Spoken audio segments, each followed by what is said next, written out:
Emmanuel Macron, réélu en avril 2022, confortablement devant Marine Le Pen, se voit en juin 2022 privé de sa majorité absolue.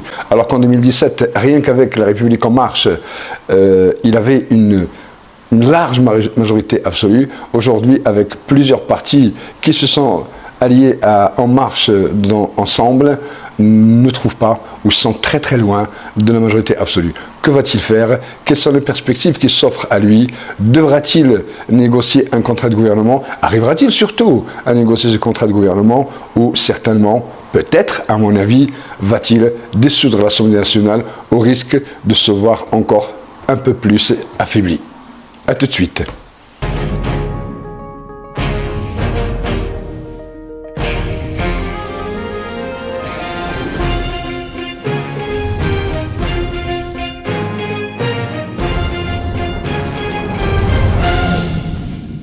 Bonjour les amis, nous sommes à quelques jours après les élections législatives. Un tsunami au pays de la Macronie. Emmanuel Macron, le président, est réélu en avril 2022, confortablement devant Marine Le Pen, se voit privé de l'arme et de l'outil parlementaire qui lui permet d'imposer et surtout de mener à bien les réformes qu'il a promises pendant la campagne électorale. Qu'il a promise, parce qu'en réalité, il a oublié peut-être à un moment donné de faire des promesses, il a oublié à un moment donné de faire une campagne électorale pour se faire élire. En tout cas, on le voit qu'il y a eu une volte-face du vote. Avril, il est réélu en tant que président de la République, certes avec un score qui était plus faible qu'en 2017 et toujours face à Marine Le Pen. Marine Le Pen qui a acté bien sûr la défaite et qui a annoncé qu'elle n'allait plus se représenter à la présidentielle. Elle a même pris quelques vacances après la présidentielle. Elle a fait une campagne à minima pour les législatives. Elle a tout simplement déclaré que naturellement le président va avoir une majorité. Et donc, elle n'a rien fait finalement pour appeler les électeurs et ses électeurs à lui donner une majorité, contrairement à Jean-Luc Mélenchon qui lui demandait donc une majorité qu'il n'a pas eu. Mais par contre, la surprise et la grande gagnante, c'est bien sûr le Rassemblement national et Marine Le Pen. Et figurez-vous, sans travail électoral, sans vraiment implication de cette campagne électorale, Marine Le Pen arrive à 89 députés. Alors, elle est... le deuxième, le Rassemblement national, va être le deuxième groupe après la minorité, ou du moins après la majorité relative du président de la République, ce qui lui donne des avantages, des finances supplémentaires, un temps de parole supplémentaire, la possibilité de saisine du Conseil constitutionnel, la possibilité de déposer une motion de censure sans avoir besoin de l'appui d'aucun autre parti. Ça veut dire que Marine Le Pen, qui en 2017, qui en 2012, n'a jamais réussi à transformer les voix de la présidentielle en voix utiles et en députés, elle arrive aujourd'hui. Voilà, deux constatations. La première, c'est que le Front républicain ne tient plus. Ce Front républicain qui consistait, pour ceux qui ne le savent pas, à faire barrage au Front national au second tour des législatives, au second tour de n'importe quelle autre élection pour l'affaiblir, cette fois-ci, il n'a pas de tenue. La présidente et le Front national, le Rassemblement national a réussi à gagner des duels, a réussi à gagner des triangulaires. Ça veut dire que le Front national devient une réalité dans la politique française. Jusqu'à aujourd'hui, les choses étaient simples. La Constitution prévoyait deux clans, gauche-droite, et au milieu quelques petits groupes de là et là qui ont quelques députés. Aujourd'hui, l'Assemblée nationale ne ressemble à rien. En tout cas, elle ressemble à quelque chose d'ingérable, à quelque chose d'ingouvernable. 3 blocs presque à égalité, aucun des blocs ne peut constituer une majorité, aucun des blocs mais tous les blocs peuvent constituer une menace, une minorité menaçante pour le gouvernement. Alors que va faire le président? Le président de la République n'a pas beaucoup de choix. Avant de dire ce qu'il va faire le président, je voudrais dire que si nous en sommes là, c'est que le président de la République en est pour quelque chose.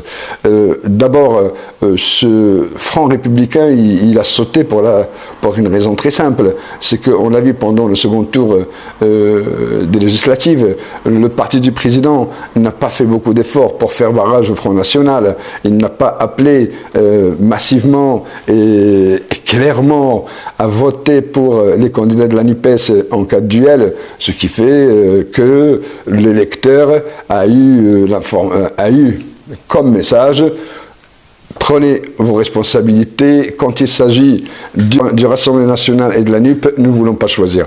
C'est-à-dire, la première erreur, c'est que la majorité du président de la République, on met dos à dos la NUPES et le Rassemblement national. N'oublions pas que dans la NUPES, il y a des partis qui respectent la République. Moi, je ne vois pas en quoi la France insoumise ne respecte pas la République. Elle bouscule peut-être le système, mais le respecte. Le Parti socialiste, un parti de gouvernement, il respecte la Constitution, il respecte le système. Les écologistes de la même manière, le PCF de la même manière. Donc dire à un moment donné que blanc bonnet, bonnet blanc entre la NUPES et le Rassemblement national, c'était l'erreur. L'électorat a décidé de répondre à ça par une égalité, pratiquement une égalité. Nous sommes dans un mouchoir de poche et aujourd'hui, que va faire le président ? Je pense, pour faire un peu d'humour, qu'il y a une chanson de Gilbert Bécaud qui doit un peu traverser tous les matins l'esprit du président de la République quand il se réveille. Et maintenant, que vais-je faire ? Mais il n'a pas beaucoup de solutions. Il a quelques solutions qui sont peut-être irréalisables. D'abord, il vient de renouveler sa confiance à Elisabeth Borne, à la Première ministre, à qui elle a demandé de former un gouvernement avec... et d'élargir à l'opposition. Ça veut dire quelque part clairement faire un contrat de gouvernement avec l'un des blocs de l'Assemblée nationale.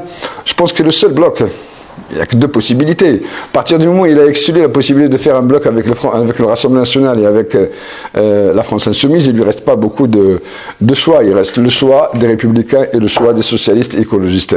Je pense que les Républicains, et même les socialistes aujourd'hui, n'ont aucun intérêt à rentrer dans un gouvernement, dans un contrat de gouvernement avec le président de la République. Parce que qui dit contrat ne dit pas juste un gouvernement de circonstances. Non, non, il faut un gouvernement qui puisse défendre un programme commun qu'il faut négocier pendant quelque temps. Déjà, on voit que le président de la République donne un délai très court. Il lui demande, dans la durée, chercher un gouvernement de durée, mais il lui donne un délai très court pour le faire. D'ici le mois de juillet, bon, il faut interpréter, est-ce que c'est le début juillet, fin juillet, mais en tout cas, arriver à un contrat de gouvernement, ça demande beaucoup de temps. Prenez l'exemple de la Belgique, où ça a demandé plus d'une année. Prenez l'exemple de l'Allemagne dernièrement, où ça a pris 4 mois avant d'arriver, parce qu'un contrat de gouvernement, c'est un contrat que l'on signe pour s'engager sur des points qui certainement, des fois, ils sont dans votre programme, d'autres fois, ils ne le sont pas. Il faut faire des compromis, il faut avancer, reculer pour y arriver. Or, aujourd'hui, les deux composantes les plus importantes qui peuvent amener une majorité absolue au président de la République, qui sont les Républicains, les socialistes avec les écologistes, ne peuvent pas prendre ce risque. Les Républicains, ils ont fait une campagne électorale anti-Macron. Ils ne peuvent pas aujourd'hui trahir, c'est pas moi qui le dis, mais en tout cas au vu de leur électorat, s'ils signent un contrat de gouvernement avec le président de la République, ça sera considéré comme trahison par leurs électeurs. Même chose avec les socialistes et les écologistes, bien que dans ces composantes-là, il doit y avoir certainement des personnes qui sont à même de venir donner ce coup de main au président de la République et compléter. Mais ça ne sera pas un contrat de gouvernement, ça sera un contrat avec quelques éléments. Les LR, si demain si Jean-François Copé demain et quelques amis acceptent de travailler avec Macron, vous êtes sûr que de l'autre côté, avec Wauquiez et Ciotti, que ça sera un niet catégorique, que ça sera l'explosion des LR. Et même si ensemble, ils veulent, l'ensemble des Républicains le veulent, ça sera la dissolution dans, certainement au bout de 5 ans, dans la majorité présidentielle. Même chose pour les socialistes, bien que les socialistes, c'est pour d'autres raisons.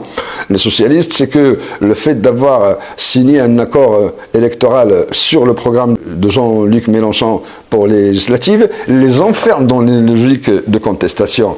C'est-à-dire qu'aujourd'hui, les socialistes vont dire, ben moi, si je veux signer un contrat, contrat, il va falloir signer un accord sur le SMIC à 1 500 €, un accord sur la retraite à 60 ans et d'autres choses soulevées pendant la campagne électorale par la NUPES. Or, le président, aujourd'hui, je crois qu'il n'est pas prêt. Il refusera catégoriquement, par exemple, la retraite à 60 ans, convaincu que ça met en péril, que tout ça met en péril le système social français. Si on prend tout ça, donc il reste une troisième possibilité, du moins une deuxième. Donc on a les Républicains, on a un contrat de gouvernement avec la gauche. Il reste la possibilité au président de la République et à l'Assemblée nationale de négocier coup par coup, de négocier texte de loi par texte de loi au sein de l'Assemblée nationale. Ça, il y a un risque. Le risque, c'est que ça prend énormément de temps. Imaginez pour n'importe quelle réforme le temps nécessaire en amont donc de la réforme, d'aller chercher cette majorité, d'aller faire du corps à corps avec certains députés pour les convaincre à soutenir la réforme en question. Il y aura en plus au sein de l'Assemblée nationale un débat infini, puisque la composition de l'Assemblée nationale aujourd'hui, c'est vraiment une assemblée de débats. Ce débat qui a manqué pendant la présidentielle, il va se faire à l'Assemblée nationale, et heureusement, parce que s'il n'y avait pas cette possibilité de débat à l'Assemblée nationale avec, je ne vais pas aller jusqu'à dire avec une représentativité totale de la population française, de l'électorat français, puisqu'il reste quand même 54% d'abstention au second tour, mais il y a une certaine représentativité, ce qu'il n'y avait pas en 2017 ni avant. Il y aura donc un débat, et ce débat, il sera houleux. Marine Le Pen est en temps à la tête du groupe du Rassemblement national, elle va tout utiliser pour déstabiliser le président de la République, parce que ses ambitions aujourd'hui, ils ont changé, Marine Le Pen. Il n'est plus question d'oublier la présidentielle parce que c'est 3 défaites consécutives. Non, non, non. Maintenant, elle a un espoir pour 2027. Elle va tout faire pour compliquer la vie du président et de la majorité, avec des saisines du Conseil constitutionnel pour abroger certaines lois, avec le dépôt de motions de censure, puisqu'elle a suffisamment de députés pour le faire. Et je pense qu'il peut-être qu'à un moment donné, il va y avoir une intersection des intérêts entre certains groupes, et qu'une motion de censure risque d'être votée et donc éjecter le gouvernement. Donc, il reste une dernière possibilité pour le président de la République, c'est de dissoudre l'Assemblée nationale. Mais dissoudre l'Assemblée nationale, c'est une possibilité. Et constitutionnellement, le président a ce droit. Il a le droit du bouton de la dissolution. Mais le problème, c'est le timing. S'il le fait dans les 6 mois, cela voudra dire tout simplement que rappeler les Français pour d'autres élections législatives, vous pouvez être sûr que le président de la République sera encore sanctionné, il perdra encore des voix, il perdra encore des députés, sa majorité s'affaiblira automatiquement. Maintenant, si le président de la République essaye de tenir pendant 18-24 mois, essaye de passer quelques réformes en allant de là à là, une réforme, pourquoi pas avec le Rassemblement national, ou des lois sur l'immigration, sur la sécurité, des réformes sociales avec les socialistes et la France insoumise, avec des accords au cas par cas, la réforme peut-être de la retraite, si ça marche avec les Républicains, il se peut qu'à un moment donné, le président de la République puisse saisir l'occasion d'un blocage où rien ne puisse marcher pour prendre les Français à témoin et leur dire « j'ai tout essayé pendant 18 mois, pendant 20 mois, rien ne marche parce que les partis politiques français n'ont pas l'intérêt de la France comme première préoccupation, mais ils ont leur intérêt et le blocage de cette nation. Donc, je sollicite votre voix pour renouveler cette Assemblée nationale, et peut-être le président pourra-t-il avoir une majorité après. Rien n'est moins sûr, mais moi je suis convaincu qu'on arrivera dans ce quinquennat à une dissolution.